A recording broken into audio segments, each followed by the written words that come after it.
जय हिंद दोस्तों, दिव्य हिंदी एकेडमी में आपका स्वागत है। मैं सुभाष आप लोगों को मौर्य वंश कंप्लीट कराऊंगा और मौर्य वंश ऐसे आप लोग पढ़िए दोस्तों, ऐसे पढ़िए कि कभी आप लोगों को भूले ना, दूसरे को आप पढ़ा दे या एग्जाम में आए तो कोई क्वेश्चन यहाँ से गलत ना हो। देखिए, मौर्य वंश पीटी का टॉपिक भी है जो यूपी ट्रिपल पेट के माध्यम से जो 15-16 तारीख को होने वाला है। अभी लगभग 2 महीना टाइम है। या तो ग्रुप डी का एग्ज़ाम चल रहा है दोस्तों, उसके लिए भी इम्पॉर्टेंट है, या तो अन्य परीक्षा है, कोई भी परीक्षा है दोस्तों, आल एग्ज़ाम के लिए फ़ायदा है क्योंकि मौर्य वंश हर एग्ज़ाम में पूछता है दोस्तों।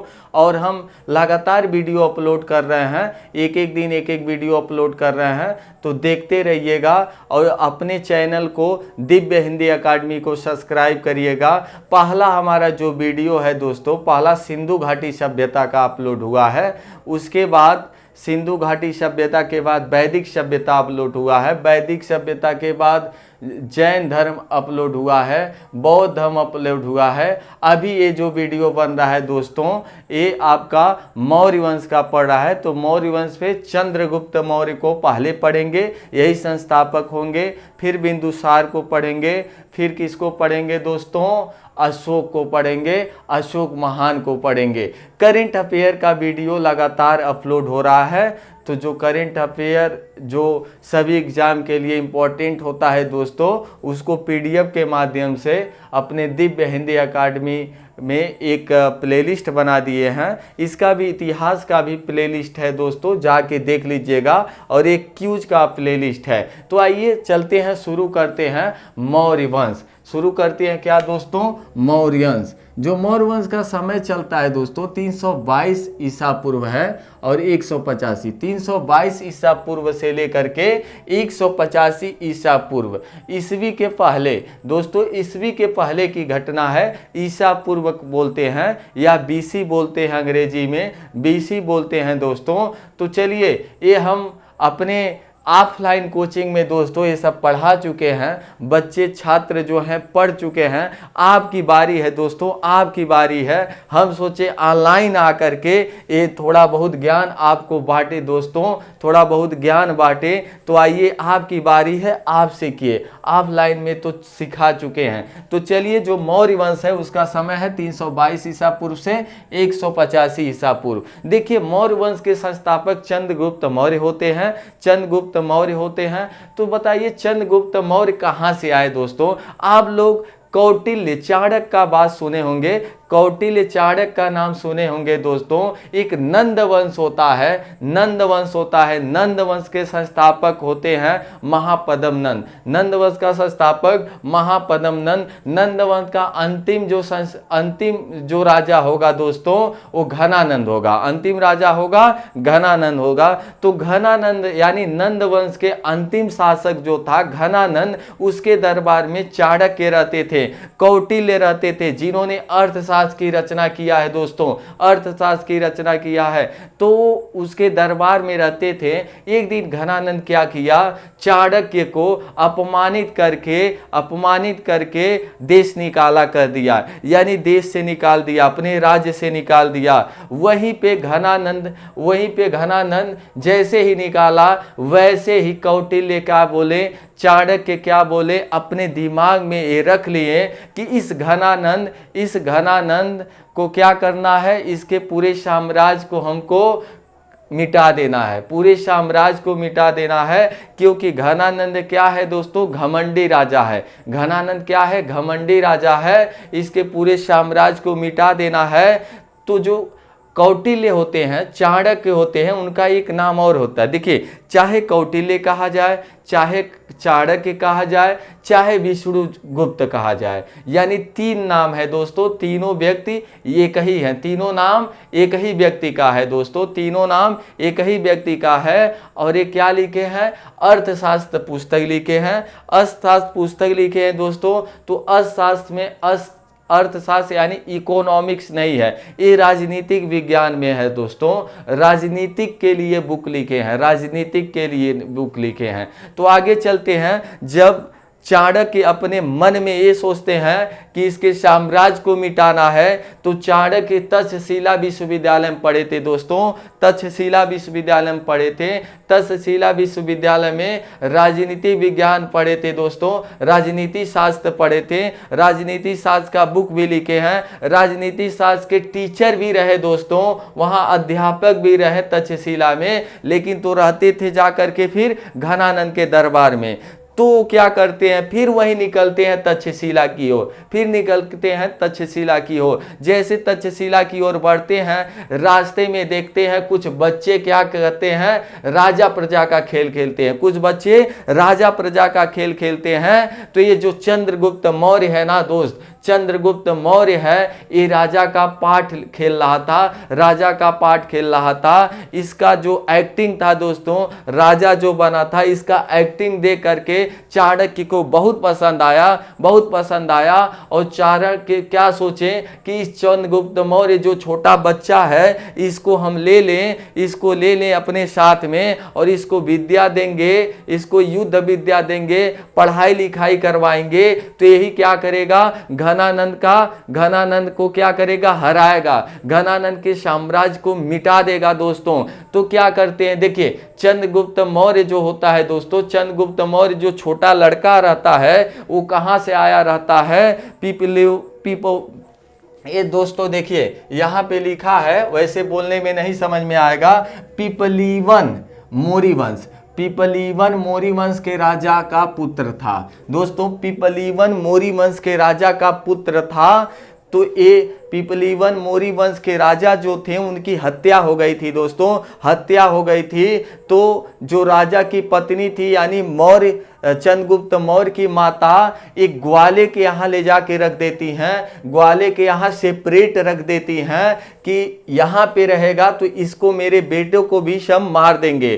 तो ग्वाले के यहाँ रखती हैं। तो ग्वाले के यहाँ क्या करेंगे चंद्रगुप्त मौर्य, ये लड़का क्या करेगा, रोजाना क्या करता है, भैंस चराता है दोस्तों, ग्वाले के यहाँ क्या करता है, भैंस चराता है, यही काम करता है। तो क्या करेंगे, जब चंद्रगुप्त मौर्य को ये इनको एक्साइटेड होते हैं इसके लिए, चंद्रगुप्त मौर्य के लिए कौटिल्य, तो जाते हैं ग्वाले के घर, जाते हैं ग्वाले के घर, जिसके घर चंद्रगुप्त मौर्य रहता है। 1000 कारपासर देते हैं दोस्तों, 1000 कारपासर देते हैं उस ग्वाले को, और चंद्रगुप्त मौर्य को अपने साथ ले लेते हैं, चंद्रगुप्त मौर्य को अपने साथ ले लेते हैं और तक्षशिला लेके जाते हैं, और विद्या धनुर्विद्या हर विद्या देते हैं दोस्तों, क्योंकि घनानंद को हराना है। और ये सत्य होता है कि जब चंद्रगुप्त मौर्य क्या करता है, सीख लेता है 24 वर्ष की उम्र में, 24 वर्ष की उम्र में अपना मौर्य वंश का जो साम्राज्य का नींव रखता है दोस्तों, मौर्य वंश के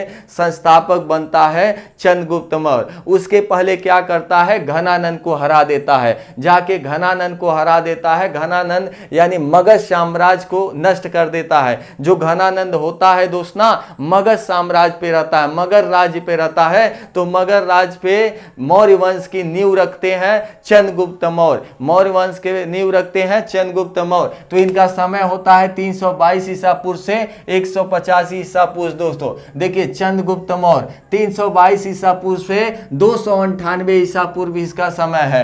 चंद्रगुप्त मौर्य का क्या समय है, 322 ईसा पूर्व से 298 ईसा पूर्व पूछे तो बताइएगा दोस्तों। लेकिन तो यही मौर्य वंश का पूछे तो 322 ईसा पूर्व से 185, यानी मौर्य वंश जो होता है दोस्तों, मौर्य वंश के सभी शासक को लेकर के, मौर्य वंश के सभी शासक को लेकर के, पहला चंद्रगुप्त मौर्य, दूसरा क्या करना है, बिंदुसार पढ़ना है दोस्तों, दूसरा बिंदुसार पढ़ना है हम लोग को, तीसरा बिंदुसार पढ़ना है जो चंद्रगुप्त मौर्य के बेटे होगा, जो चंद्रगुप्त मौर्य का बेटा होगा बिंदुसार। तीसरा हमको पढ़ना है अशोक, जो बिंदुसार का लड़का अशोक होगा दोस्तों।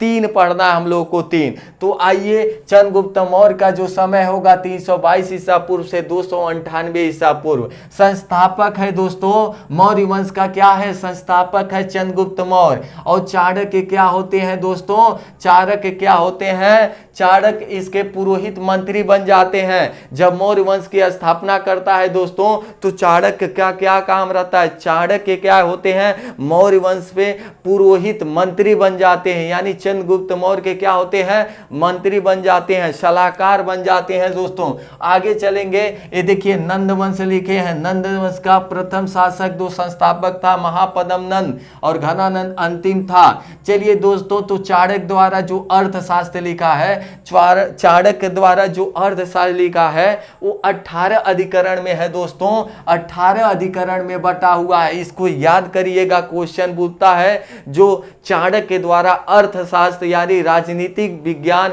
यानी राजनीतिक शास्त्र के लिए बुक लिखे हैं वो कितने अधिकरण में है दोस्तों, तो 18 अधिकरण में है, आपके सामने है।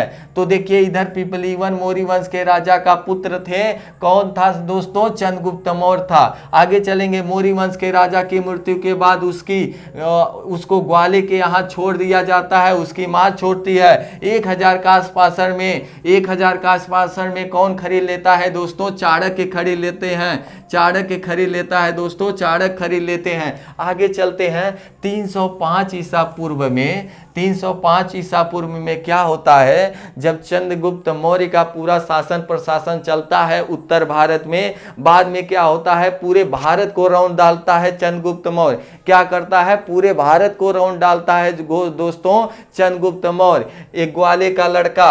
आगे देखेंगे 305 ईसा पूर्व में यूनानी शासक भारत पे आक्रमण करेगा, उसका क्या नाम है दोस्तों, सेल्यूकस। 305 ईसा पूर्व में यूनानी शासक सेल्यूकस क्या करता है, भारत पर आक्रमण करता है, भारत पर आक्रमण करता है। लेकिन तो क्या होता है, चंद्रगुप्त मौर्य के हाथों पराजित होता है, चंद्रगुप्त मौर्य के हाथों पराजित होता है। यूनान से आया है सेल्यूकस और चंद्रगुप्त मौर्य से लड़ाई लड़ता है, लेकिन तो पराजित हो जाता है। उस पराजित होता है, उस युद्ध में कुछ संधि होता है, सेल्यूकस और चंद्रगुप्त मौर्य के बीच कुछ संधि होता है दोस्तों। आइए संधि क्या होता है देखिए, पहला जबरदस्त जो संधि के लिए मजबूर होगा, संधि के लिए मजबूर होगा सेल्यूकस चंद्रगुप्त मौर्य से। पहला जो संधि होगा दोस्तों, अपने पुत्री का विवाह करेगा, यानी चंद्रगुप्त मौर्य से सेल्यूकस अपने पुत्री का विवाह करेगा, ये सत्य है दोस्तों। दूसरा जो होता है, 4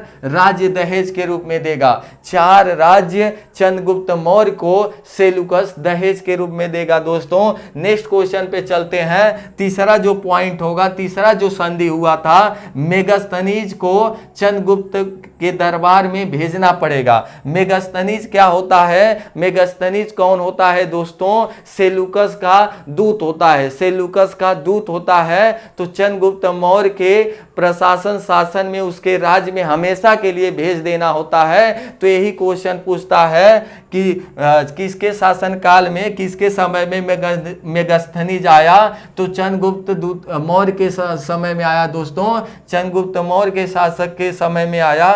तो मेगास्थनीज एक इंडिका लिखता है दोस्तों, यात्रा वृत्तांत लिखता है। जब यूनान से चलता है दोस्तों, यूनान से चलता है मेगास्थनीज और कहां आता है, भारत चंद्रगुप्त मौर्य के शासन प्रशासन में दोस्तों।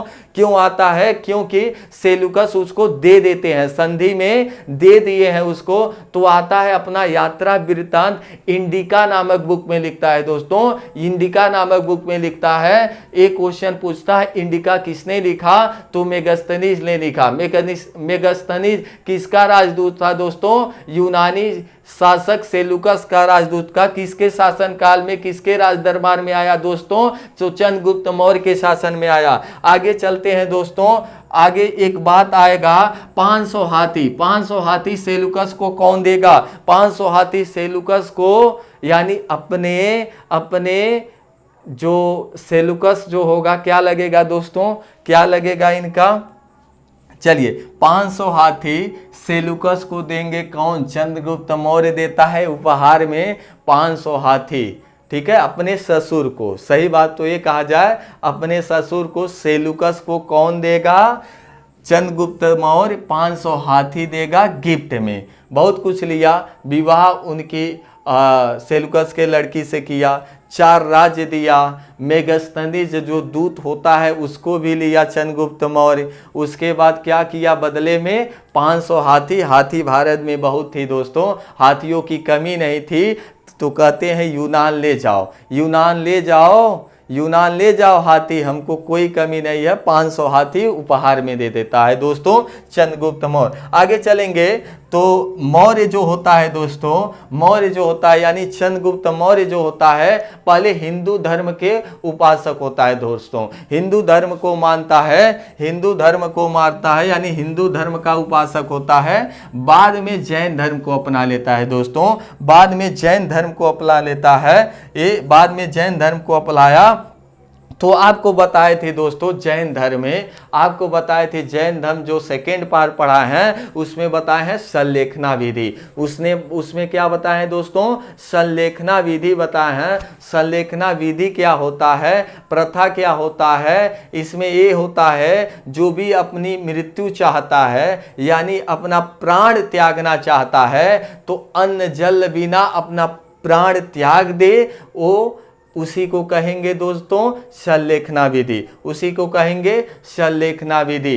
तो आपसे जैन धर्म में पूछता है कि कौन सा शासक ऐसा होगा, कौन सा शासक ऐसा होगा जो संलेखना विधि से अपने प्राण को त्याग दिया, अपने शरीर को त्याग दिया दोस्तों? तो चंद्रगुप्त मौर्य होता है दोस्तों, चंद्रगुप्त मौर्य होता है। तो क्यों ये संलेखना विधि का अपनाना पड़ा चंद्रगुप्त मौर्य को? इतना प्रतापी शासक होकर के जो पूरे भारत को राउंड डाला है, जो सेल्यूकस को हरा दिया है, सबको हरा दे रहा है, तो इसको जैन धर्म का क्या जरूरी पड़ रहा है दोस्तों? क्यों आजीज हो गया? कहा जाता है जो चाणक्य थे दोस्तों, चाणक्य बहुत कट्टर व्यक्ति थे, बहुत रूल रेगुलेशन वाले थे, चाणक्य से एकदम आजीज होता था, एकदम आजीज हो गया था दोस्तों।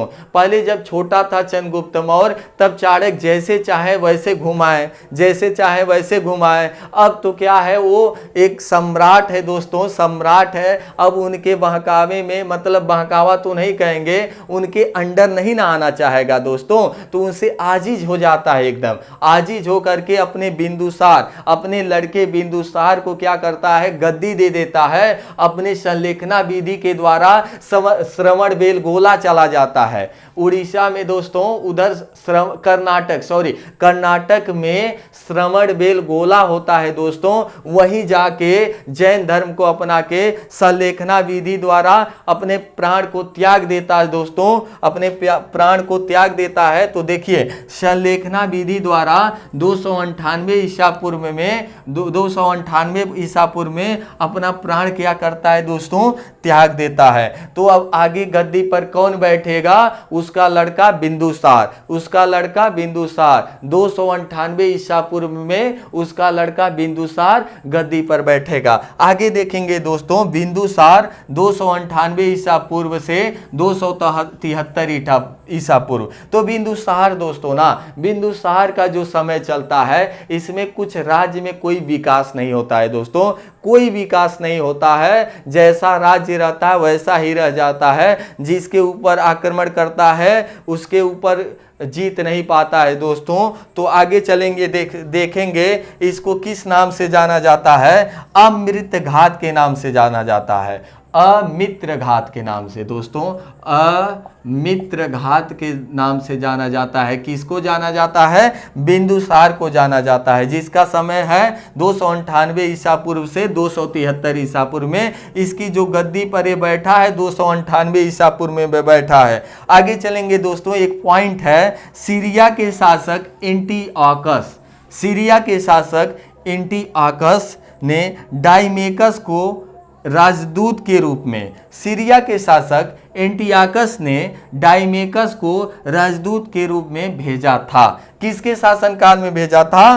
तो आप बताइएगा, बिंदुसार के। बिंदुसार के शासनकाल में सीरिया के शासक एंटिओकस ने डाइमेकस को राजदूत के रूप में भेजा था। अगला पॉइंट ये भी है कि साम्राज्य का विस्तार नहीं हुआ। ये बात पहले भी बता चुके हैं दोस्तों कि बिंदुसार का क्या हुआ, साम्राज्य का कोई विस्तार नहीं हुआ। अब ये बात आएगा दोस्तों, अब ये बात आएगा, एक बात और देख लें। मिस्र के शासक टालमी, मिस्र के शासक टालमी द्वितीय फिलाडेल्फस ने भी डायनोसिस नामक दरबार में भेजा, डायनोसी नामक राजदूत को दरबार में भेजा दोस्तों।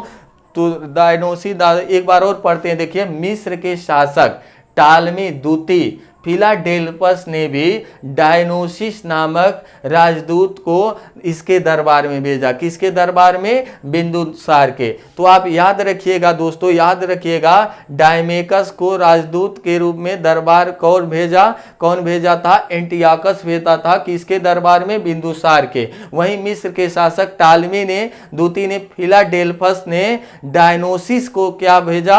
डायनोसिस नामक राजदूत को भेजा आपके बिंदुसार जो है, बिंदुसार के शासनकाल में। बिंदुसार का शासनकाल जो होता है इसमें कोई विकास नहीं होता है, लेकिन तो ये बहुत बड़ा काम कर दिया है, 16 रानी रखता है दोस्तों। 16 रानी से 100 पुत्र प्राप्त होते हैं, 16 रानी से 100 पुत्र प्राप्त होते हैं। तो इसमें एक चंडाल अशोक भी रहता है दोस्तों, एक चंडाल अशोक भी रहता है। क्यों हम चंडाल अशोक कह रहे हैं? उस समय चंडाल अशोक के लायक काम कर रहा था। देखिए, चंड या चंडाल अशोक कहते थे, जो आगे चल के महान। तो आइए पूरे वीडियो में बने रहिएगा कि जो चंड या चंडाल अशोक था, आगे चल करके महान अशोक कैसे बनता है या सम्राट अशोक कैसे बनता है। तो देखिए दोस्तों, 16 रानियों में से साम्राज्य का विस्तार कुछ नहीं हुआ, लेकिन तो 16 रानियों में से 100 लड़कों को पैदा किया। 100 लड़कों को पैदा किया किसने? बिंदुसार। और उसी 100 लड़कों में एक कौन होगा? अशोक भी होगा दोस्तों। उसी 100 लड़कों में एक अशोक भी होगा।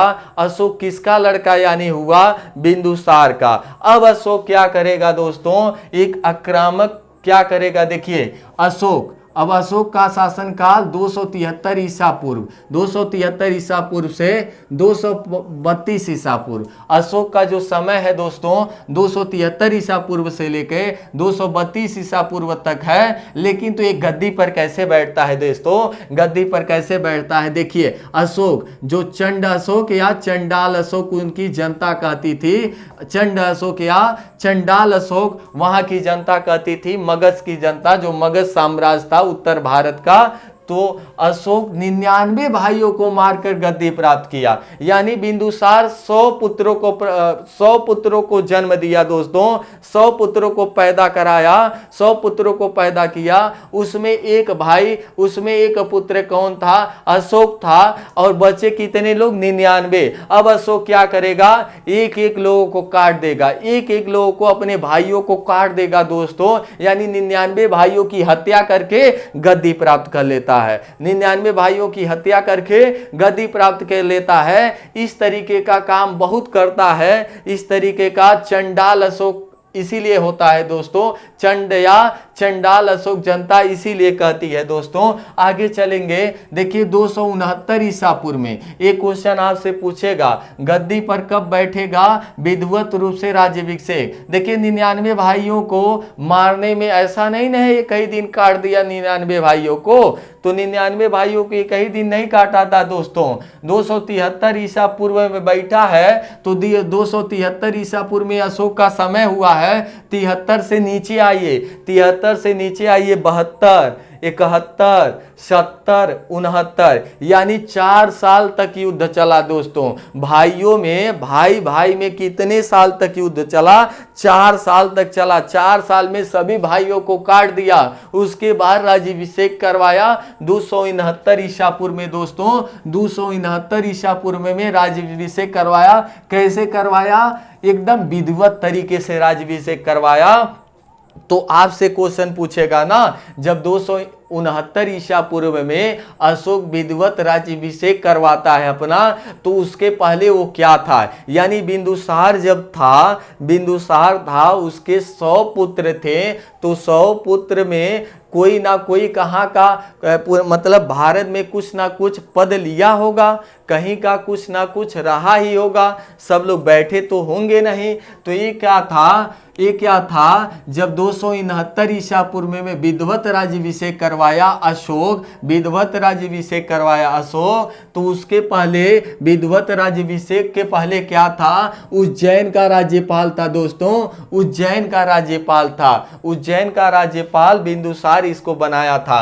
आगे देखेंगे, अब तो गद्दी पर बैठ जाएगा, 99 भाइयों को मार देगा दोस्तों, क्योंकि विधिवत राज्याभिषेक हो गया है दोस्तों। आगे चलेंगे, देवानाम प्रिय, देवानाम प्रिय एवं प्रियदर्शी, देवानाम प्रिय एवं प्रियदर्शी नामक दो उपाधि धारण किया दोस्तों, देवानाम प्रिय एवं प्रियदर्शी नामक दो उपाधि धारण किया। कौन किया दोस्तों, अशोक किया।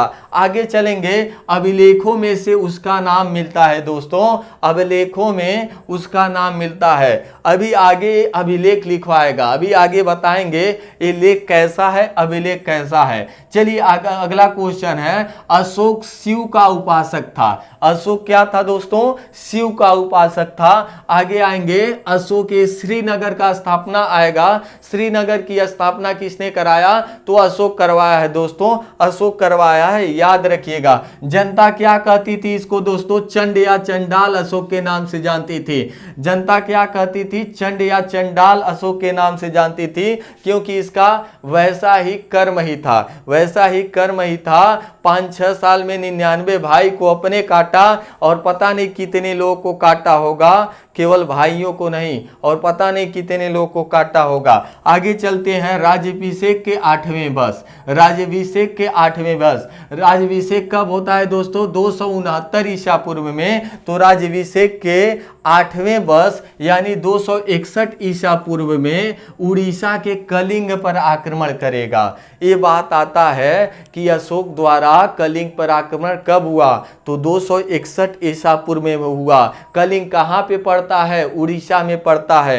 कलिंग का राजा कौन था, नंदराज था दोस्तों, नंदराज था। तो नंदराज की हत्या करता है दोस्तों, यानी नंदराज को पराजित करता है अशोक। इसमें 1 लाख सैनिक मारे जाते हैं, 1 लाख सैनिक मारे जाते हैं, और 1.5 लाख सैनिक बंदी बनाए जाते हैं दोस्तों, 1.5 लाख सैनिक बंदी बनाए जाते हैं। यानी कलिंग का जो आक्रमण होता है, बहुत ज्यादा इसमें हिंसा हो जाती है, बहुत ज्यादा हिंसा हो जाती है। तो आगे चलेंगे दोस्तों, जो ये कलिंग आप देख रहे हैं, कलिंग उड़ीसा वाला कलिंग दे रहे हैं, इसके पहले कलिंग पर चंद्रगुप्त मौर्य खुद आक्रमण किए थे, लेकिन तो जीता नहीं दोस्तों। चंद्रगुप्त मौर्य खुद आक्रमण किया, जीता नहीं, उस पर अधिकार नहीं कर पाया।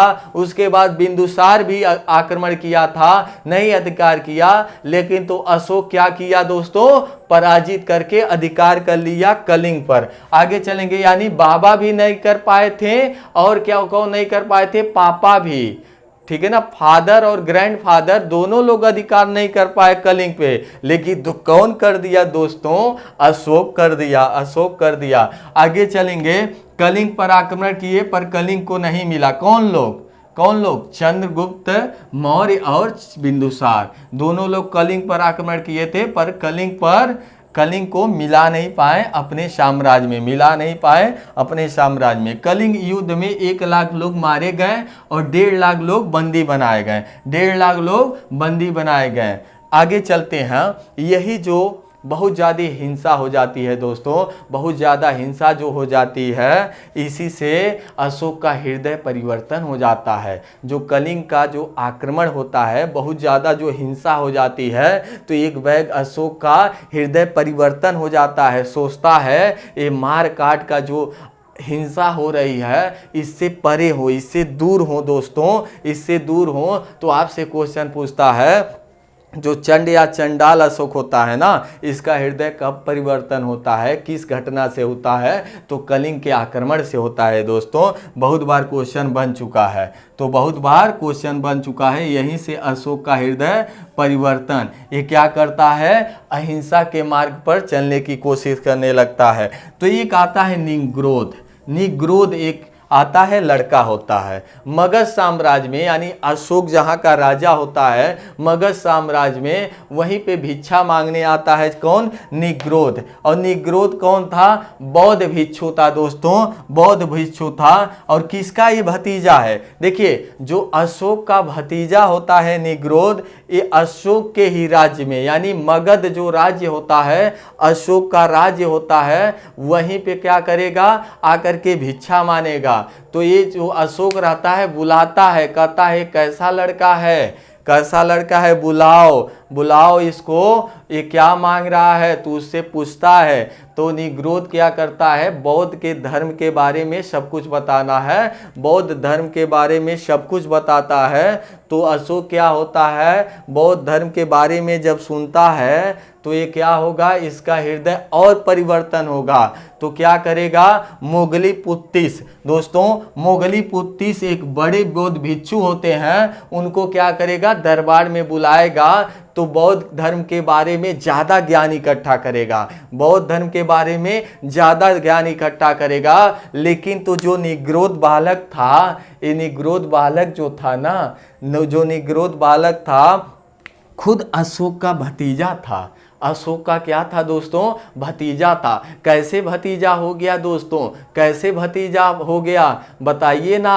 ये 99 भाइयों को जब काट दिया है तो भतीजा कहाँ पैदा हो गया? हाँ हो गया।